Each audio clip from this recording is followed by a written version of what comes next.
తెల్ల తెల్లవారే వెలుగు రేఖలా పచ్చ పచ్చ పచ్చి మట్టి బొమ్మల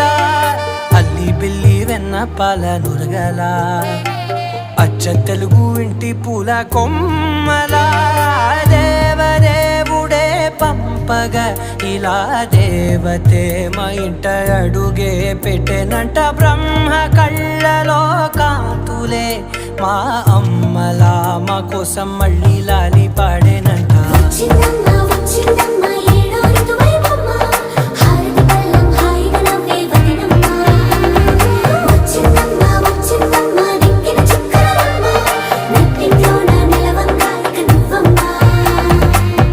తెల్లవారే వెలుగు రేఖలా పచ్చ పచ్చ పచ్చి మట్టి బొమ్మ